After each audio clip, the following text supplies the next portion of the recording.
17. From today, we're going to start this series called Slingshot. Of course, when I say slingshot, you know I'm talking about David's life. 7 years back, I did this series the first time. We titled this series as The Man After God's Own Heart. How to be man after God's own heart. And I did a series on David's life from 1 Samuel and 2 Samuel. But now we changed the title to Slingshot because I rearranged the material in such a way that it will help us to see how when we face our own Goliaths, how we can defeat them with a slingshot. That's the idea of this series. David just did not face only one Goliath. David had many Goliaths in his life. He had bad days, people like Saul, people like Philistines who ran after his life, tried to kill him. He had worse days. Then he had worst days when his own people turned against him. He faced strongholds. He faced complacency in his own personal life. He faced broken families. His own family was broken. He had a tough time in keeping up his sanctity. He failed miserably in some of the areas of his life. So he had his own Goliaths. And we're going to talk about each of them and try and expose to you on how we can defeat them, face them and defeat them. In fact, David had a dream in which he failed. I'll talk to you about that too in this series. David dreamt for something in his life. He was passionate about that, and God did not never fulfill that vision, that dream of David. So how did he face that? How did he overcome that? We'll talk about all those in this series. We will do it in parts since we have Missions Week, and then we'll have other guest speakers coming in during August and October. So we will try and pace our series throughout next 4 months and try and learn lessons from David's life. I picked up this passage because this is a very good passage to start with David's life. Chapter 17, verses 26.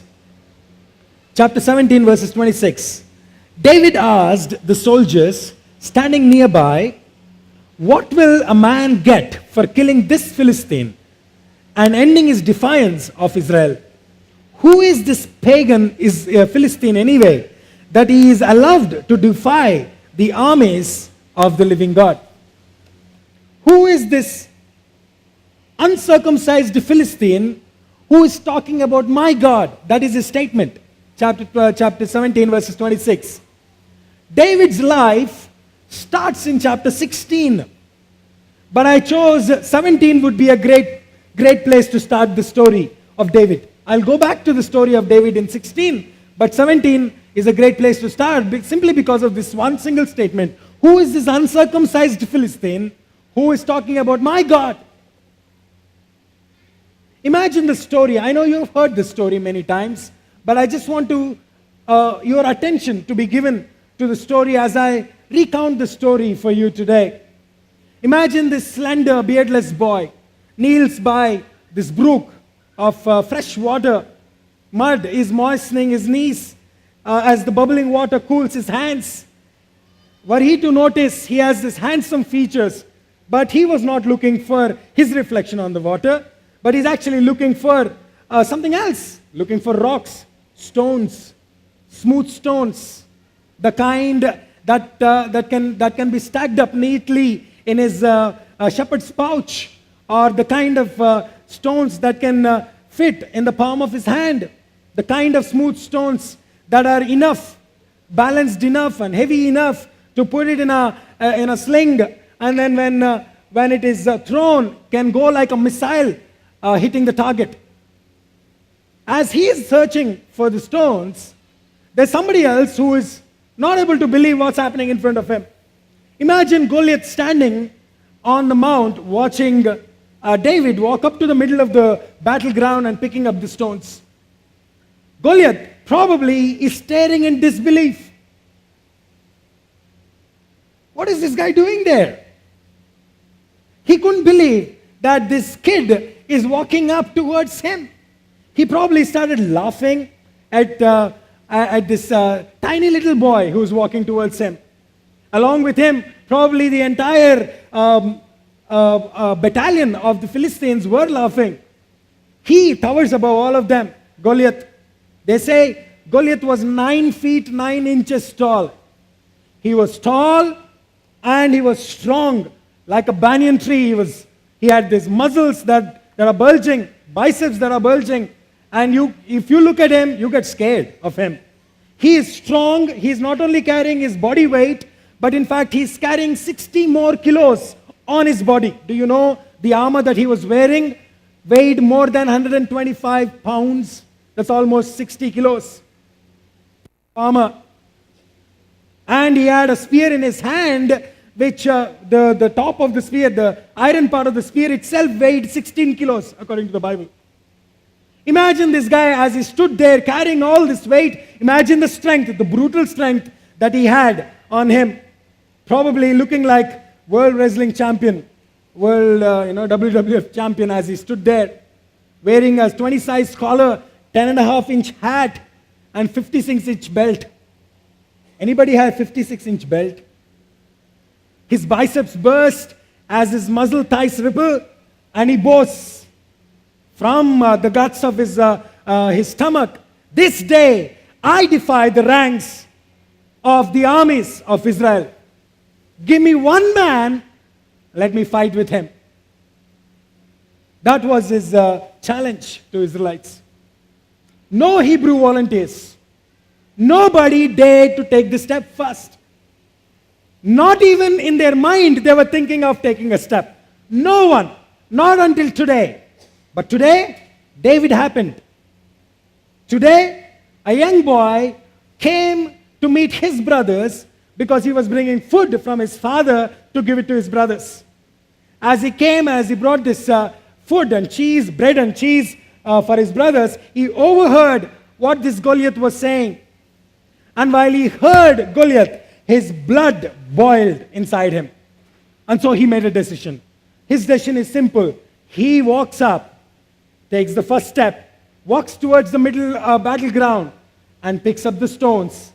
As he picked those stones, he started running towards Goliath, walking towards Goliath. I just want you to imagine this. When he was walking towards Goliath, this is what Goliath said to him. He scoffed at him. Verse chapter 17, verses 43. This is what he says. "Am I a dog that you're coming to me with a staff stick in your hand? You look like Twiggy and you are getting a stick to me." Now, I understand Goliath's predicament. Even we would think that. A skinny, scrawny David and a bulky, brutish Goliath. It's like a toothpick that is fighting with a torpedo. It's like a hero cycle that is trying to outdo Tata Sumo. It's like a toy poodle trying to take on a Rottweiler. What are the odds that you would give to David when he faced Goliath? I know you heard the story so many 10,000 times that you miss the wonder of the story. I want you to look at the story from a fresh angle and start thinking, as he stood in front of this Goliath, what would you be thinking if you were standing there at the battleground? No chance. Absolutely no chance for this kid. The same chances, the same thing that goes in your mind when you face your own Goliaths. That's exactly what you think when you face your own Goliath. Your Goliath may not carry a sword or brandish a shield, but he brandishes blades of unemployment. He brandishes blades of abandonment, sexual abuse, maybe depression. I don't know what Goliath you're facing today. With what Goliath you walked into this place today. Your giant doesn't parade in the valley of Elah, but your giant is with you right now. He walks with you to your office room. He goes into your classroom. He walks into your bedroom. He sits down along with you on your dining room. He is with you always, haunting you and taunting you. He brings bills that you can't pay, grades you can't make. He brings people you can't please. He brings whiskey you can't resist. He brings pornography you can't refuse. A career you can't escape. A past you can't shake. And a future you can't face. But your Goliath is there. David faced this one Goliath who foregrounded his challenges morning and night. Just like you. Verse 16, chapter 17, verse 16 says this. For 40 days, every morning and evening, the Philistine champion stuttered in front of Israelites. He stood there, challenged them morning, afternoon, and noon for 40 days. 40 long days. Yours does the same too, isn't he? He's the first thought in your mind when you get up in the morning. And he's the last worry that you take onto your bed in your bedroom late in the night. He's there with you everywhere. He consumes your mind. He dominates your life. He infiltrates your joy and takes it away. Your Goliath. Long-standing Goliath. How long has he stalked you? Goliaths are not new for Israelites. For us the story is the first time, but for Israelites, Goliaths are not new. When Joshua was given the task of taking the people of Israelites into the promised land in Canaan, Joshua was given one single command: destroy every single person that is there in the promised land. Joshua did. He did destroy many of them. He threw many people out of that land, and he spared some. There are 3 cities that Joshua did not destroy. He left the people alone. City of Gath, city of Gaza, and city of Ashdod. All 3 Philistine cities, all 3 of them have become pain in their neck for all through the history of Israelites. They just never left Israelites alone.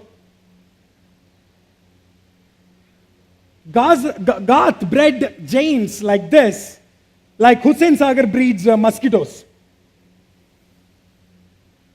They just came. Goliaths just kept coming out of Gath.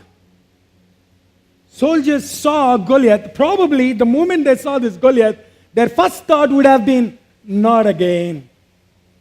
My father fought his father.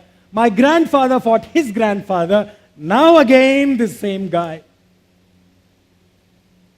You groaned the similar words, isn't it? I'm also becoming a workaholic like my father. Or I'm also becoming a drunkard like my grandfather. I don't know. Divorce just keeps coming into my families and my relationships. Goliath, the long-standing bully of your valley. He awaits you in the morning. He torments you at the night. He stalked your grandfathers, your ancestors, and he's today looms over you. He blocks the sun and casts the shadow of doubt into your mind. The shadow of doubt is so much that you are so consumed by that doubt that you are terrified at the prospect of your future, the prospect of thinking about your future. Look at verses 11. Chapter 17, verses 11. This is what it says. When he defied the armies of Israel, when Saul and Israelites heard this, they were terrified and deeply shaken. They were terrified and deeply shaken. In another translation, it simply says, they were terrified and lost all hope. But you know your Goliath. You face him every day. You recognize his walk. You wince at his talk. You have seen your Godzilla, though. The question is he all that you see? The question really is that all you hear? Out of that question you would find today, as we look to the story the story of David versus Goliath today, let's try and learn some very, very important lessons. When David faced this Goliath and killed him with one single slingshot, David teaches us one of the most important lessons that you and I must learn in order to keep our life in sanity is that when you focus on your God, your chains will fall. That's the singular, most important message of David's life. Read through First Samuel and read through 2 Samuel. That's the only lesson you would see in David's life. Focus on your God, your chains will fall. So that's the truth with which we are going to start our series today. The slingshot is possible when I focus on my God. That's when I see my chains tumble, fall. David saw and heard more, you see. I want to show you that today. Look at the first words that came out of the mouth of David in the Bible. Chapter 17. Open your Bibles. I'm going to make you read Bible today. Verses 26. This is the first statement. We have just read it. This is the first thing that David ever said. David asked the man standing near him, "What will be done for this man for the man who kills the Philistine and removes the disgrace from Israel? Who is this uncircumcised Philistine that he should defy the armies of my God?" In Hebrew version, in original Hebrew, the statements begin with, "Who is this uncircumcised Philistine who is talking about my God?" That's the first thing that came out of the mouth of David. God. Not Philistine, not Goliath. What is running in his head is this: who is this fellow who's talking about my God? David shows up discussing God. Everybody else is busy discussing Goliath. The soldiers were talking about Goliath. The people around there who were watching Goliath were talking about that. Saul is talking about Goliath. David takes one step into the center stage and starts discussing God. When somebody heard what David had said and the news reached Saul's ears, Saul called for David. The moment he looked at David, he couldn't believe that this is the fellow who's making that kind of statement. So when David walked up to Saul and said, "I'm going to, I'd like to go and fight with this guy," and Saul looked at him and said, "You are a small boy. You're just a small boy. You can't fight." Look at what David says, 17:37. "The Lord who delivered me from the paw of a lion and from the paw of the bear, he will deliver me from the hand of this Philistine." He talks about God. He talks about God to the people that are around him. He talks about God to Saul. And then he continues the same theme with Goliath. As he walked up to Goliath, when the giant mocked at David and said, "I'm going to kill you today," this is what David says, the shepherd boy talking to Goliath. 45, verses 45. "You come against me with sword and spear and javelin, but I come against you in the name of the Lord Almighty, the God of the armies of Israel, whom you have defied. This day the Lord will hand you over to me, and I will strike you down and cut off your head." Continued the same theme.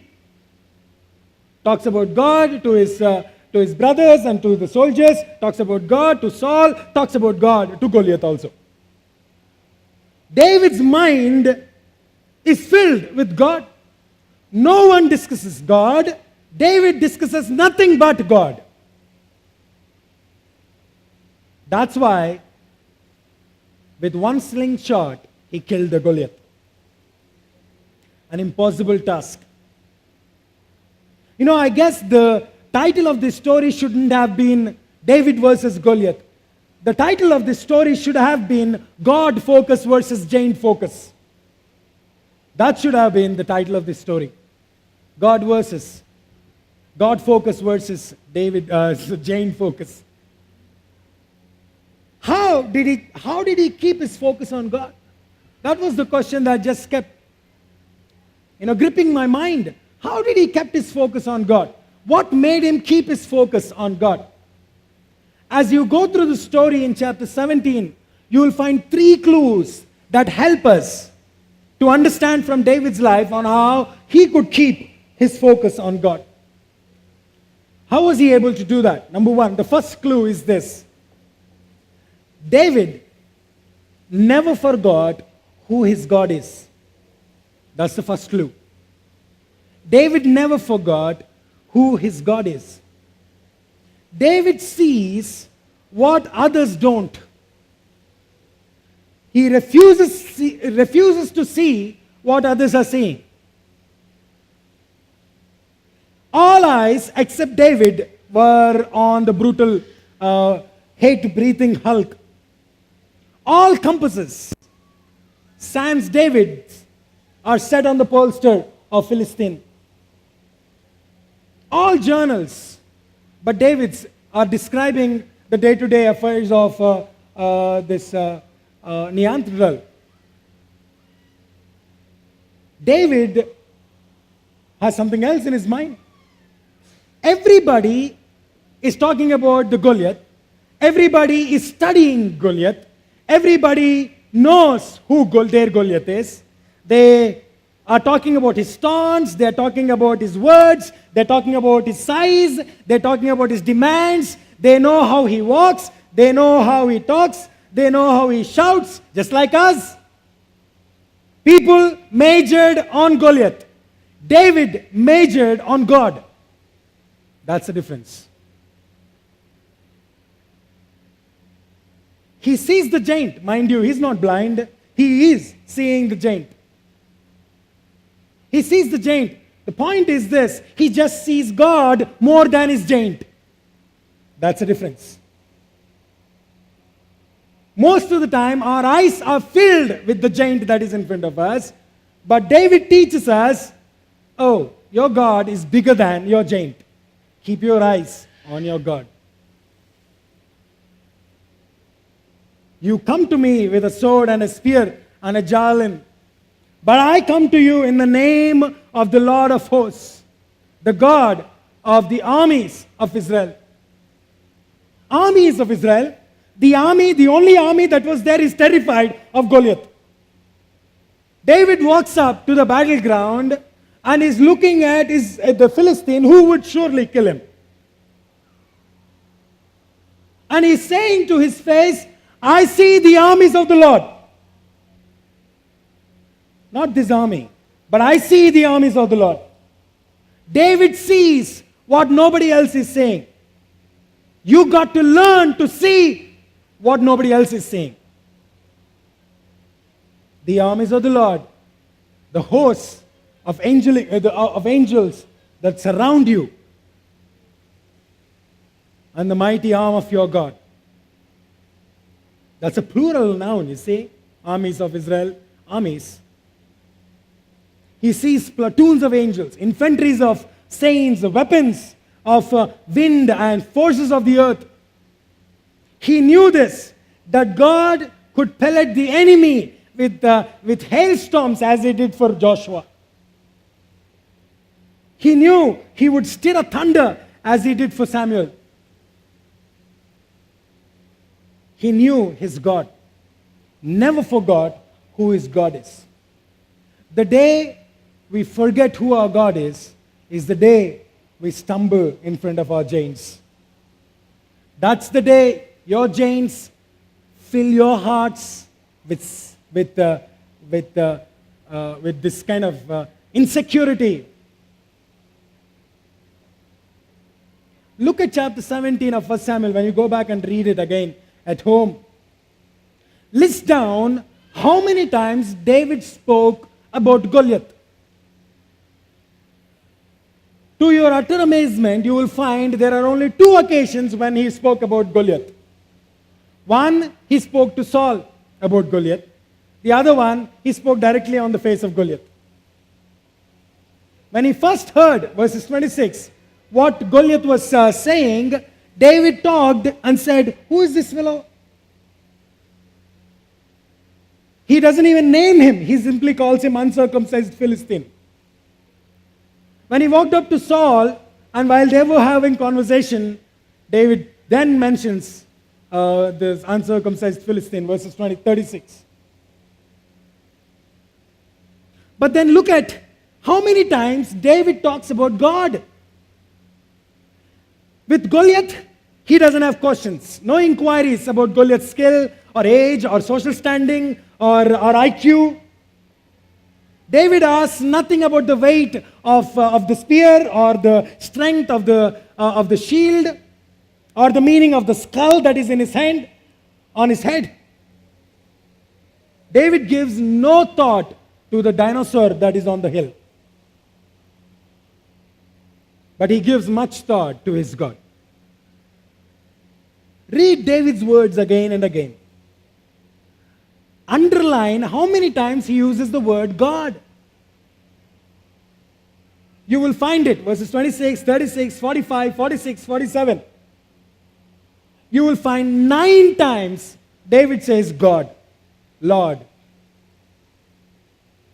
9 times. That means the ratio is simple. God versus Goliath, 9:2. We always reverse. We talk 2 times about God and 9 times about our Goliaths. Our minds are filled always with our Goliaths. And even the 2 times that we talk about God, we complain about why God is not helping us. That's our problem. David never forgot who his God is. That's the secret. That's why he could keep his eyes on God. His focus was always on God. Never forgot who he is. Not only that, David could keep his focus on his God because he never forgot what his God has done. Not only who his God is, but what his God has done. Look at the conversation David had with Saul. Let's go back to those verses. Verses 31 now. What David said was overheard and reported to Saul. And Saul sent for him. David said to Saul, let no one lose their heart on the account of this Philistine. Your servant will go and fight with him. Saul replied, you are not able to go out against this Philistine and fight him. You are only a child, a young man. That fellow has been a warrior from his youth. But David said to Saul, your servant has been keeping his father's sheep. When a lion or a bear came and carried off a sheep from the flock, I went after it, struck it, and rescued the sheep from its mouth. When it turned on me, I seized it by its hair, stuck it, and killed it. Your servant has killed both the lion and the bear. This uncircumcised Philistine will be like one of them, because he has defied the armies of the living God. The Lord who rescued me from the paw of the lion and the paw of the bear will rescue me from the hand of this Philistine. Look at what David is doing. While he's talking to Saul, David is telling Saul, I have never forgotten what God has done in the past. We often forget what God has done in the past. The reason you are terrified by your unemployment today is because you are scared, you forgot what God has done in the past. The reason you are not able to enter into a new relationship is because you forgot how God had helped you through the broken relationship and brought you this far. The reason you are not taking a courageous step of a risk in upping your career is because you forgot what God has done in the past for you. When we forget what God has done, we tend to fall before our Goliaths. When was the last time you allowed your thoughts to be consumed by God more than your Goliath? When was the last time you pondered on God's grace 4 times as much as you pondered on your guilt? When was the last time you listed all the blessings that came from God rather than listing all the complaints against God? Is the mental file of your mind is filled with hope, or Is it filled with despair, dread? Are you 4 times likely to describe the strength of God or talk about the demands of your everyday life? When was the last time you sat down and thought about your God and what He has done?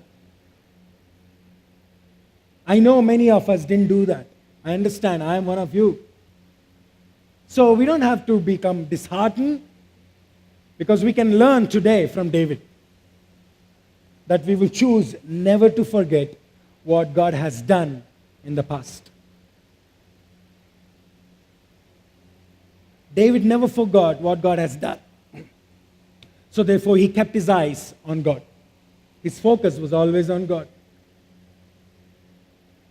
David could keep his eyes on God because, number 3, he never doubted that God can do it again.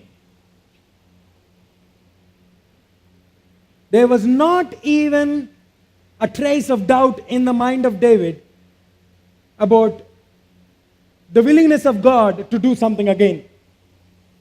He never doubted God's willingness to do it again. Think about this. I don't know how many times you have thought about it. Often I did think about this. What was running through the mind of David when he was trying to pick up the stones from the stream? While even after he picked up and as he put them in his pouch and walking towards his Goliath, what was running through his head?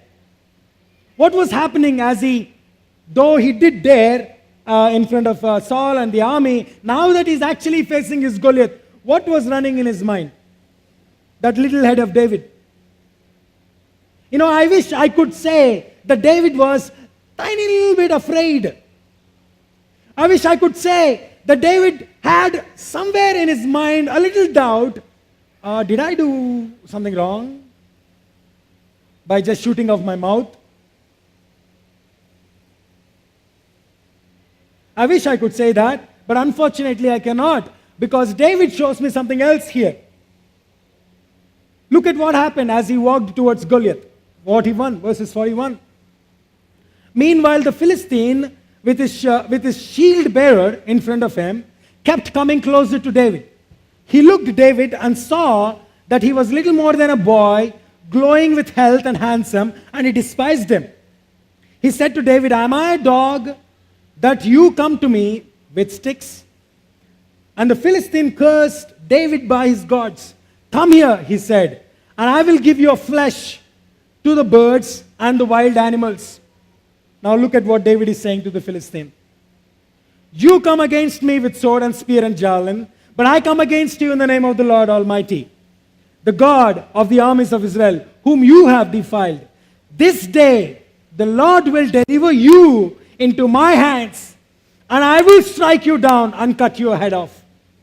This very day I will give the carcasses of the Philistine army to the birds and the wild animals, and the whole world will know that there is a God in Israel. All those who gathered here will know that it is not by sword or by spear that the Lord saves, for the battle is the Lord's, and He will give all of you into our hands." Did you see the prophetic nature of David's words? There is prophecy in his words. He spoke what is going to happen ahead of the event actually taking place. Now I understand that you can shoot your mouth off with whatever. Many of us are experts in just talking something. But really, there is something else that David did that caught my attention, that proved that David never doubted God. Verses 48. As the Philistine moved closer to attack him, David ran quickly towards the Goliath. When I first read this, I just couldn't believe this. Had the Bible said he walked towards Goliath, I probably would have thought maybe David had little doubt in his mind. I would have thought maybe he's little scared, little tiny boy, isn't he? I understand if he is scared of Hulk. But David ran towards the Goliath quickly. Usain Bolt. I just couldn't believe when I read this. David hurries and runs towards giant. Now imagine this. While David is taking these giant leaps of faith towards Goliath, what is happening to the people around him? What must be going through the mind of their brothers? They probably closed their eyes with embarrassment. This guy is going to get squashed today. Probably the armies of Israel were terrified, thinking that a little boy is going to die today. Saul probably would have given out a sigh. Not another guy. Philistine would have been looking at this David coming, running towards him. This guy really wants to die.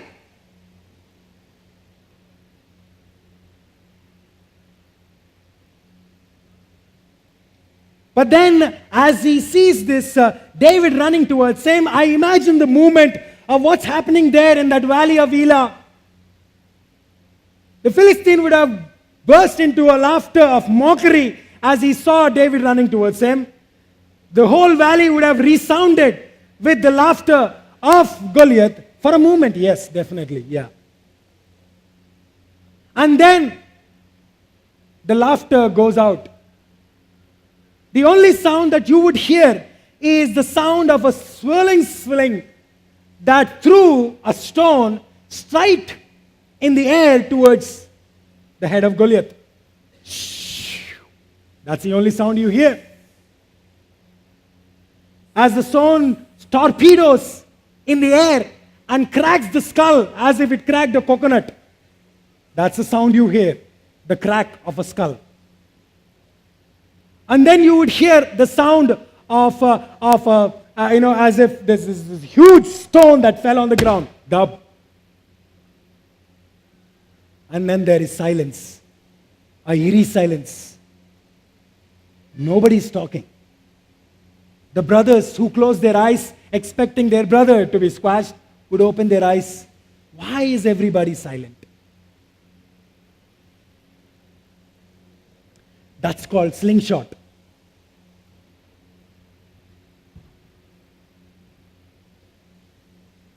When was the last time you used your sling?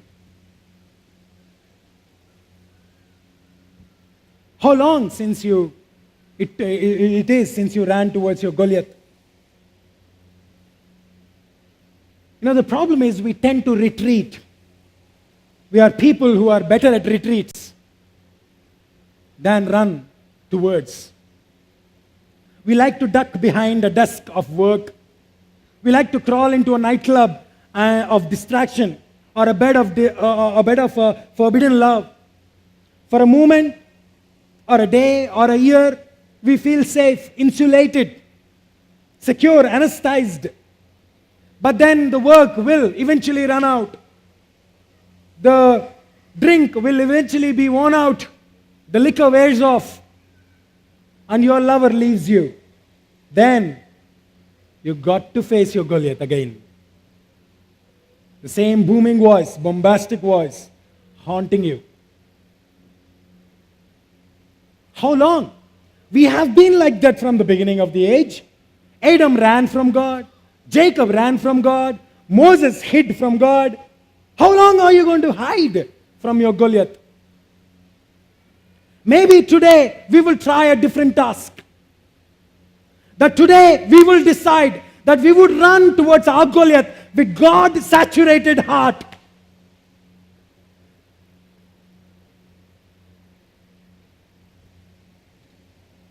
A giant of divorce, you're not going to enter into my family. The giant of depression, you're not going to fill my heart. It may take a lifetime, but I'm going to defeat you. The giant of alcohol, the giant of bigotry, the giant of abuse, the giant of insecurity, I am not going to let you beat me today.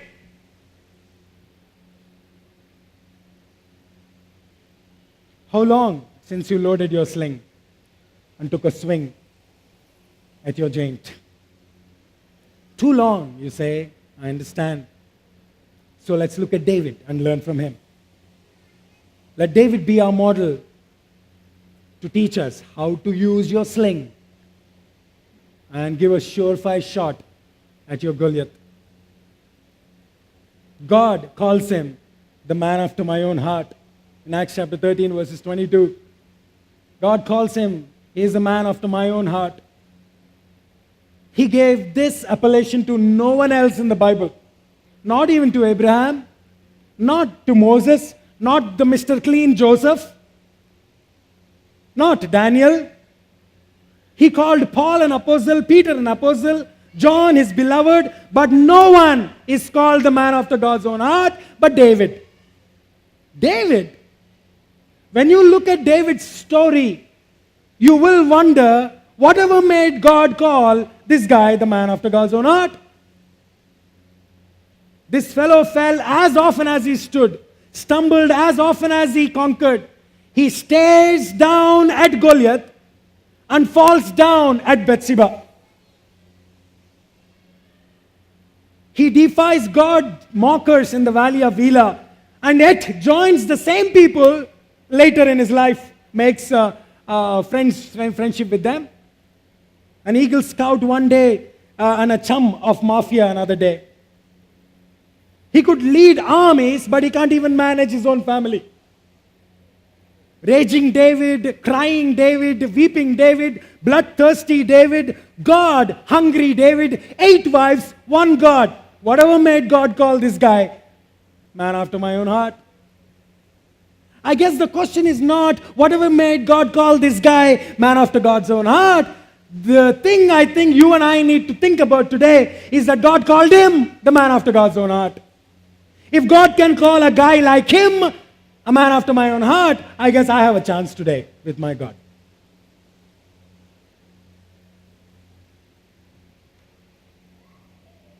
I know I messed up my life, but I guess I still have a chance. If David can be called a man after God's own heart, I guess I have hope at last. David's life has little to offer, to an unstained saint. If you are Joseph, straight A soul, then David's life is disappointing to you. But you are not Joseph, isn't it? I know you are not Joseph. We're all Davids.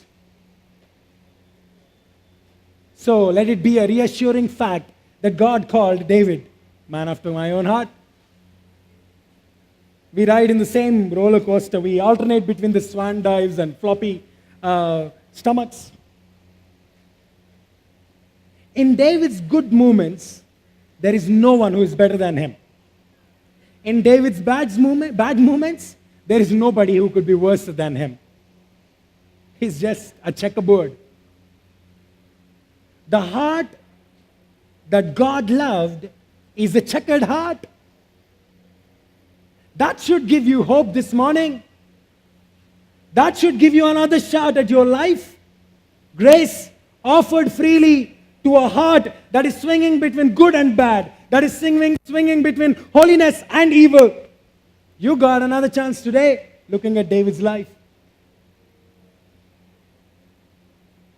Giants lurk in our neighborhoods every day. Rejection, failure, abandonment, revenge, abuse, remorse. Giants, you must face them. You don't have a choice. You must face them. But the point is, you don't have to face them alone. You don't need to face them alone. Focus on God first and most. The times that David did, his giants fell. The times that David didn't, he fell. So that's the most important lesson we learn from David. Focus on your God, your giants will tumble. Focus on your giants, you will stumble. That's the lesson we take away today. 17 verses 50. And so David triumphed over Philistine with only a sling and a stone, for he had no sword. And so David triumphed over Philistine. I like the translation in Telugu much better. So I'm just going to quote that for you. In Telugu, this is what it says. So therefore, David became stronger than Philistine and killed him with a sling and a stone. David became stronger than Philistine. What was Saul saying about David? You are only a kid. But David became stronger than Philistine. Somebody said there are no miracles in the story of David. 62 chapters written about one single guy. Other than Jesus, this is the most discussed person in the Bible, by the way. David. 62 chapters written about him. Not even one miracle in his life. No Red Sea partitions. No 5 loaves and 2 fish feeding 5,000 people. There are no dead Lazaruses who got up and started walking. There are no flaming chariots. Nothing of that sort. No burning bushes. No miracles. But there is a miracle. The absence of miracles doesn't mean there is no miracle. You see, the miracle of the story of David is David himself.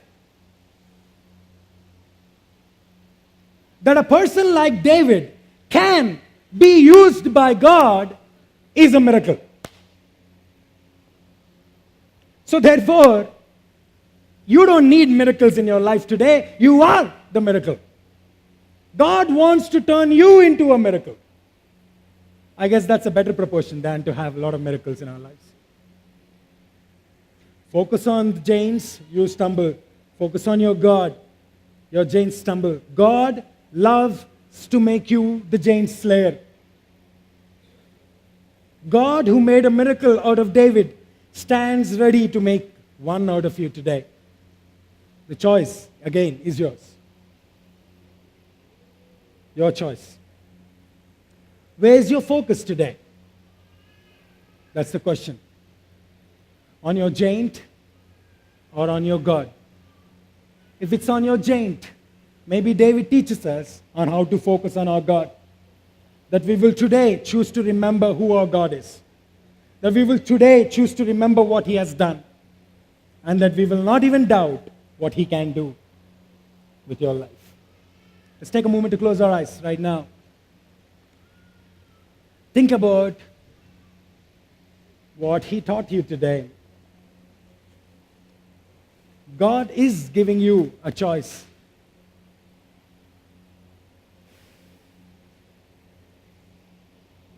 That your life can be a miracle today. That He would love to turn you into a miracle.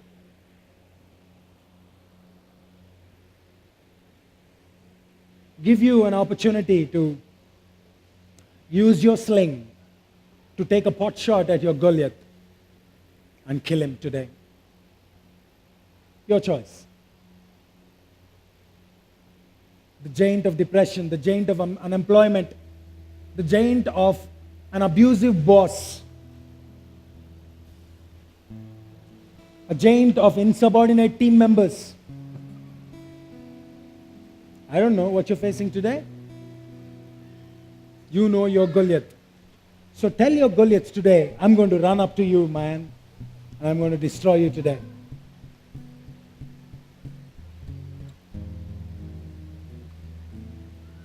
And then, once you say that, then choose to bless His name. He deserves to be worshipped, deserves our praise. Let me pray for you as you pray for yourself. Let me pray for you today. And then we will all together take a moment to worship our God. Thank you, Jesus. Thank you, Jesus. Father, we want to thank you for this morning. Thank you for David, God.